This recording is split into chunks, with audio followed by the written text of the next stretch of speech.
नमस्कार दोस्तों, मैं शुभम यादव सूरज अपने YouTube चैनल एवं कृष्णा कोचिंग क्लासेस तारापुर अकबरपुर अम्बेडकर नगर में आप सभी का हार्दिक स्वागत बंदन अभिनंदन करता हूं। जस्ट इसके पहले हमने आप वीडियो जो लेकर आप लोगों के लिए आए थे वह क्या था, रिफ्लेक्शन ऑफ लाइट। ठीक है, क्या था, प्रकाश का परावर्तन था। अब की बार क्या है, रिफ्रैक्शन ऑफ लाइट, प्रकाश का अपवर्तन है। ठीक है, अब की बार जो हम आप लोगों के सामने ये टॉपिक लेकर आए हैं वह क्या है, प्रकाश का अपवर्तन। तो आप लोगों से निवेदन है कि उस टॉपिक को ध्यानपूर्वक देखिए और तैयार करिएगा। ठीक भैया, तो आज हम जो टॉपिक लेकर आए हैं उसको क्या करेंगे, पढ़ाएंगे। ठीक भैया, और ध्यानपूर्वक पढ़िएगा ना। तो देख लीजिए प्रकाश का अपवर्तन। क्या, प्रकाश का अपवर्तन। इसके पहले वाला जो वीडियो था, इसके पहले वाला वीडियो प्रकाश का परावर्तन था। ठीक है, लेकिन अब की बार क्या है, प्रकाश का अपवर्तन। ठीक है, जस्ट पहले जो वीडियो दिया गया था वह क्या था, प्रकाश का परावर्तन, रिफ्लेक्शन ऑफ लाइट। लेकिन अब की बार आप लोगों के लिए लेकर आए हैं क्या, जैसा कि हमने पहले ही बताया था कि अब की बार जो वीडियो लेकर आएंगे वह प्रकाश का अपवर्तन रहेगा, रिफ्रैक्शन ऑफ लाइट रहेगा। तो देख लीजिए, इस टॉपिक को भी देख लीजिए और आप लोग इसको भी तैयार कर लीजिएगा। ठीक भैया, तो देखिए सबसे पहले आप लोग क्या देखिएगा, reflection of light, refraction of light, प्रकाश का अपवर्तन, प्रकाश का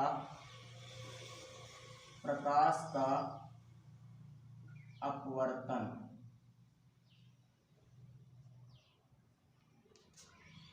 रिफ्रैक्शन ऑफ लाइट, प्रकाश का अपवर्तन। जब हम प्रकाश का अपवर्तन का टॉपिक स्टार्ट करने चल रहे हैं तो सबसे पहली बात होगी कि प्रकाश का अपवर्तन कहते किसे हैं, प्रकाश का अपवर्तन कहते किसे हैं। ठीक भैया, तो ध्यानपूर्वक आप लोग इस परिभाषा को सुनिएगा और नोट करिएगा। नोट तो हम कराएंगे, याद जरूर करिएगा, समझिएगा हम कहना क्या चाहते हैं। ठीक भैया, तो देखिए, जब प्रकाश किसी एक माध्यम से दूसरे माध्यम में क्या करती है, प्रवेश करती है। क्या करती है, प्रवेश करती है, तो वह अपने मार्ग से क्या होती, विचलित हो जाती है। ठीक है, तो वह जब अपने मार्ग से विचलित हो जाती है तो इसी घटना को क्या कहते हैं, प्रकाश का अपवर्तन कहते हैं, रिफ्रैक्शन ऑफ लाइट। ठीक है, तो देख लीजिए, आप लोग को हम बता दें प्रकाश का अपवर्तन किसे कहते हैं। परिभाषा,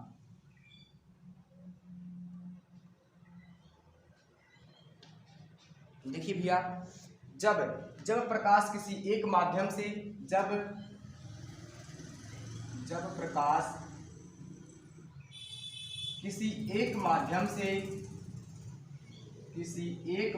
से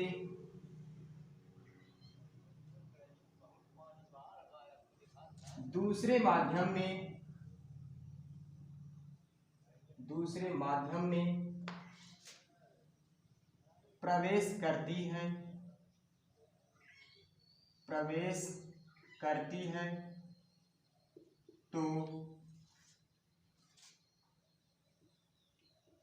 तो वह अपने मार्ग से विचलित हो जाती है। क्या हो जाती है, विचलित हो जाती है, तो वह अपने मार्ग से विचलित हो जाती है। इस घटना को प्रकाश का अपवर्तन कहते हैं, प्रकाश का अपवर्तन कहते हैं। ठीक, तो देखिए प्रकाश का अपवर्तन किसे कहते हैं। ठीक, प्रकाश का अपवर्तन कहते हैं। ठीक, अब देखिए हमने बताया क्या कि जब प्रकाश किसी एक माध्यम से दूसरे माध्यम में क्या करती है, प्रवेश करती है, तो वह अपने मार्ग से क्या हो जाती है, विचलित हो जाती है। बस इसी घटना को क्या कहते हैं, प्रकाश का अपवर्तन कहते हैं। तो जो प्रकाश का परावर्तन बताया गया था कि जब प्रकाश किसी एक माध्यम से के सरफेस मतलब तल से टकरा कर पुनः उसी माध्यम में लौट जाती, वह क्या होता है, प्रकाश का परावर्तन। लेकिन ये क्या है, जब प्रकाश एक माध्यम से दूसरे माध्यम में प्रवेश करती है तो अपने मार्ग से क्या हो जाती है, विचलित हो जाती है। क्या हो जाती है? विचलित हो जाती है। उसको क्या कहते हैं? रिफ्रैक्शन ऑफ लाइट, प्रकाश का अपवर्तन कहते हैं। ठीक भैया, तो आप लोगों को ये परिभाषा जहां तक हमको उम्मीद है कि समझ लोगों को आ गया होगा, आप लोगों को समझ में आ गया होगा ना भैया। तो देख लीजिए, जब प्रकाश किसी एक माध्यम से दूसरे माध्यम में प्रवेश करती है तो वह अपने मार्ग से क्या हो जाती है? वह अपने मार्ग से विचलित हो जाती है। इस घटना को प्रकाश का अपवर्तन कहते हैं। ठीक, या फिर आप कह सकते हो कि विचलन होने की घटना को क्या कहते हैं? प्रकाश का अपवर्तन कहते हैं। ठीक भैया, तो आप लोग को ये समझ में आ गया होगा। अब हम क्या करेंगे, इसको रेज करके आप लोगों को फिगर के माध्यम से बताएंगे, तो ध्यान पूर्वक देखिएगा। देख लीजिए, आपको फिगर के माध्यम से हम बता देते हैं।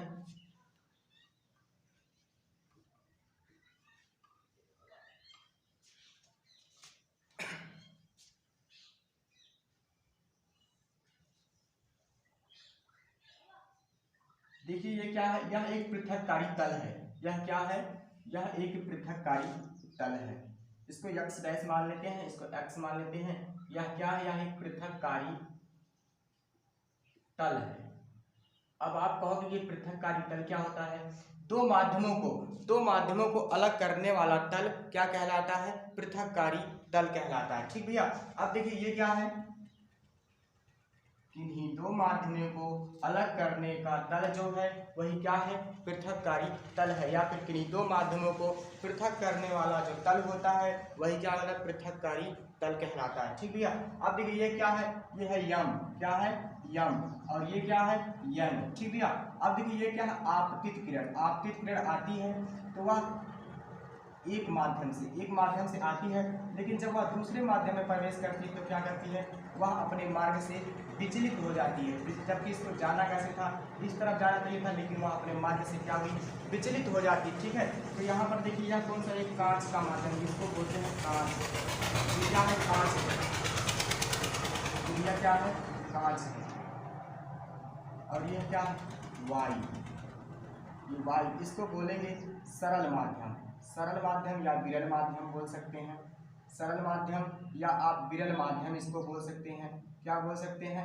विरल माध्यम। ठीक भैया, इसको सरल माध्यम भी कह सकते हैं और विरल माध्यम भी कह सकते हैं। और ये क्या हो गया आपका? ये हो गया सघन माध्यम। अब आप लोग सोच रहे होंगे, आप लोग को दिमाग में आ रहा है ये सघन माध्यम और विरल माध्यम क्या होता है? तो घबराइए मत, हम बताएंगे जरूर कि सघन माध्यम और विरल माध्यम क्या होता है। देखिए, सघन माध्यम जो होता है वह जिस माध्यम में प्रकाश की चाल अधिक होती है उसे क्या बोलते हैं? विरल माध्यम, सरल माध्यम। और जिस माध्यम में प्रकाश की चाल कम होती है उसे क्या कहते हैं? सघन माध्यम। ठीक है, अब सघन माध्यम और विरल माध्यम ये आप लोगों को क्लियर एवं स्पष्ट तरीके से ज्ञात हो चुका होगा कि सरल माध्यम क्या होता है और सघन माध्यम क्या होता है। देखिए, सरल माध्यम या विरल माध्यम एक ही होते हैं, जबकि सघन माध्यम अलग होता है उससे। ठीक भैया, देखिए अब जो वायु है, वायु कौन सा माध्यम है? वायु या सरल माध्यम या फिर विरल माध्यम इसको कह सकते हैं। लेकिन कांच क्या है? कांच या सघन माध्यम है। क्या है? सघन माध्यम। ठीक है, देखिए जब प्रकाश एक माध्यम से होकर दूसरे माध्यम में प्रवेश करता है तो कांच में जब प्रवेश करता है या सघन माध्यम, और सघन माध्यम में इसकी चाल क्या हो जाती है? कम हो जाती है। किसकी चाल? प्रकाश की चाल। जिस माध्यम में प्रकाश की चाल कम होती है उसे सघन माध्यम कहते हैं, और जिस माध्यम में प्रकाश की चाल अधिक होती है उसे क्या कहते हैं? सरल माध्यम या विरल माध्यम आप उसको कह सकते हैं। ठीक भैया, अब देखिए कांच ये क्या है? सघन माध्यम है। यह कौन सा माध्यम है? सघन माध्यम। यह आपका सघन माध्यम है। इसको पृथककारी तल बोलते हैं। इसको ए मान सकते हैं, इसको बी मान लीजिए और इसको क्या मान लीजिए? सी मान लीजिए। ठीक है, अब देखिए इसको बोलते हैं, यह क्या है? यह आपतित किरण है। क्या है? आपतित किरण है। ये प्रकाश है, प्रकाश की किरण जो आने वाली किरण होती है वह क्या होती है? आपतित किरण कहलाती है। और यह क्या है? परावर्तित किरण। यह क्या है? परावर्तित किरण है, सॉरी अपवर्तित किरण है। यह आपतित किरण है, यह अपवर्तित किरण है। क्या है? अपवर्तित किरण। ठीक, अब देखिए यह आपतित किरण है, यह क्या है? अपवर्तित किरण है। और ये देखिए यहाँ इसके अभिलंब और आपतित किरण के बीच बना कोण आई, यह क्या? आपतन कोण कहलाता है। यह कौन सा कोण है? आपतन कोण है। यह क्या भैया? आपतन कोण है। और देखिए ये जो कोण बना यहाँ पर आर, क्या अभिलंब, अपवर्तित किरण और अभिलंब, यह क्या अभिलंब है, अभिलंब यहाँ पर लिख देते हैं, अभिलंब के बीच बना कोण, अभिलंब के बीच किसके किसके, अपवर्तित किरण और अभिलंब के बीच बना कोण ही क्या कहलाता है, क्या कहलाता है, अपवर्तन कोण, अपवर्तन कोण। ये आपतन कोण हो गया और ये क्या हो गया, अपवर्तन कोण। ठीक भैया, तो आप लोग इसको ध्यान पूर्वक देखिएगा। दोस्तों हमने आप लोगों को पहले ही बता चुके हैं कि जो आने वाली किरण है वह कौन सी किरण है, आपतित किरण। फिर जो अपने माध्यम से थोड़ा सा विचलित होकर जाती है वह कौन सी किरण होती है, अपवर्तित किरण। तो आपतित किरण और अपवर्तित किरण आपको क्लियर एवं स्पष्ट तरीके से मालूम हो गया होगा ना भैया। तो देख लीजिए ए जो है ए बी सी, देखिए ए क्या है, ए बी के पास जो बी है क्या है, ये पृथककारी तल है आपका, यह क्या है, पृथककारी तल है। और ये दूसरा माध्यम जो कांच का है उसको सघन माध्यम बोलते हैं। तो आपको रिफ्रैक्शन ऑफ लाइट, प्रकाश का अपवर्तन बहुत ही अच्छे एवं क्लियर एवं स्पष्ट तरीके से समझ में आने वाला है, आने वाला क्या आ चुका होगा लगभग। देख लीजिए वायु क्या है, वायु एक सरल माध्यम या विरल माध्यम है। वह किस माध्यम में प्रवेश करता है, ये प्रकाश की क्या है, आपतित किरण, प्रकाश की किरण है, आपतित किरण है। और यह क्या करती है, अभिलंब और आपतित किरण के बीच बना कोण जो होता है वह क्या है, आपतन कोण है। तो आप लोगों को यह भी स्पष्ट तरीके से मालूम हो गया है। देख लीजिए अपरावर्तन के नियम, अपवर्तन के नियम, रिफ्रैक्शन ऑफ लाइट के क्या है, लॉ ऑफ रिफ्रैक्शन, अपवर्तन के क्या नियम। ठीक भैया, लॉ ऑफ रिफ्रैक्शन, इसको भी देख लीजिए आप लोग ना। तो इसको सबसे पहले हम क्या कर दें, रेज कर दें। अगर आप लोग चाहते हो तो एक बार स्क्रीनशॉट ले सकते हो भैया।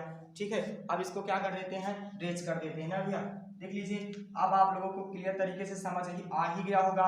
क्या समझ में आना था इसमें कि आपतित किरण, देखिए जब कोई प्रकाश की किरण क्या होती है, जब प्रकाश किसी एक माध्यम से दूसरे माध्यम में प्रवेश करती है तो वह अपने मार्ग से, जाना किसको, यहाँ था इसको, लेकिन ये क्या अपने मार्ग से हल्का सा थोड़ा सा विचलित हो गई, बस इसी घटना को प्रकाश का अपवर्तन कहते हैं। ठीक, अगर आपके कहीं पर ये क्वेश्चन आ गया तुरंत आप सॉल्व कर दो, या फिर कहीं आप स्टडी कराना चाहते हो या फिर करते हो तो आप इसको देखकर आप कर सकते हो। ठीक है, आप देखिए इसको क्या करते हैं, रेज कर देते हैं ना।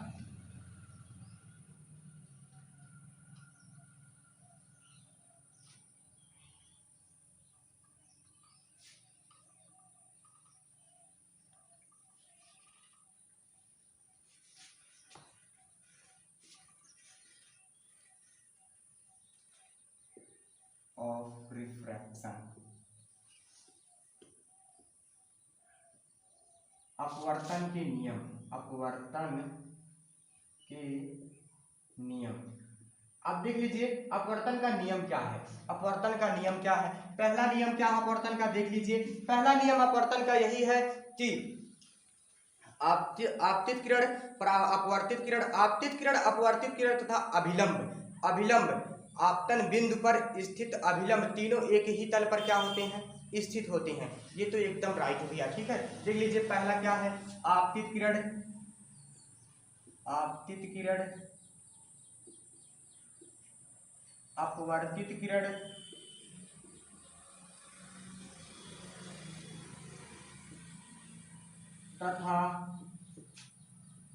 स्थित अभिलंब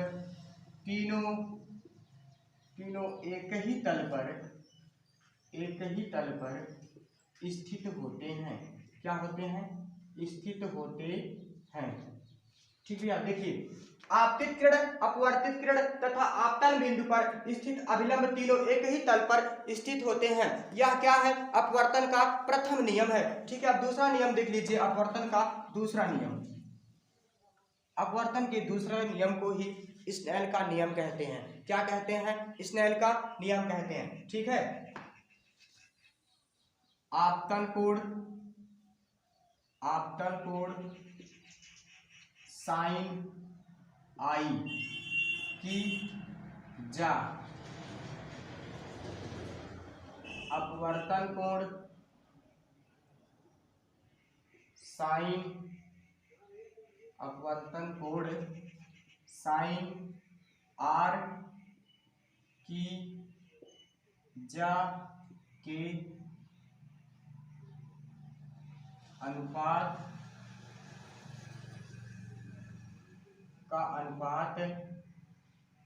एक नियतांक होता है। अब देखिए दूसरा नियम क्या है इसका, आपतन कोण साइन आई की जा अपवर्तन कोण साइन आर की जा का अनुपात एक नियतांक होता है। क्या होता है? नियतांक होता है। ठीक है, ये दो नियम है किसके? अपवर्तन के। अब आप देख लीजिए क्या, साइन आई अनुपात क्या, साइन आर क्या होता है? एक नियतांक होता है। ठीक भैया, आप देखिए नियतांक, अब इसको आप कह सकते हैं नियतांक जो है, आप देख लीजिए ये क्या होता है। इस नियतांक को पहले माध्यम के सापेक्ष दूसरे माध्यम का अपवर्तनांक कहते हैं। क्या कहते हैं? इस नियतांक को पहले माध्यम के सापेक्ष दूसरे माध्यम का क्या कहते हैं? अपवर्तनांक कहते हैं। इस नियतांक को पहले माध्यम के सापेक्ष दूसरे माध्यम का नियतांक कहते हैं, सॉरी अपवर्तनांक कहते हैं। क्या कहते हैं? अपवर्तनांक कहते हैं। इस नियतांक को पहले माध्यम के सापेक्ष दूसरे माध्यम का क्या कहते हैं? अपवर्तनांक कहते हैं। इसको किससे डिनोटेट करते हैं? इसको हम नियतांक को हम किससे, या तो n स्मॉल n अथवा म्यू से डिनोटेट कर सकते हैं। इसको आप ध्यान रखना, इंपॉर्टेंट है, कई बार आ चुका है, आ भी सकता है पेपरों में, तो इतना आप लोग जरूर ध्यान पूर्वक याद कर लेना। ठीक भैया, तो हमको आप लोगों से उम्मीद होगा कि ये कॉन्सेप्ट आप लोगों के समझ में आ चुका है। तो अगला जो टॉपिक हमारा रहेगा क्या रहेगा? अपवर्तनांक से रहेगा। कहाँ से रहेगा? अपवर्तनांक से रहेगा। तो आप लोगों से निवेदन रहेगा कि इस वीडियो को ज़्यादा से ज़्यादा लोगों के बीच शेयर करिए, और अगर आप हमारे चैनल को सब्सक्राइब नहीं किए हैं तो कृपया करके सब्सक्राइब करिए और लाइक जरूर करिए।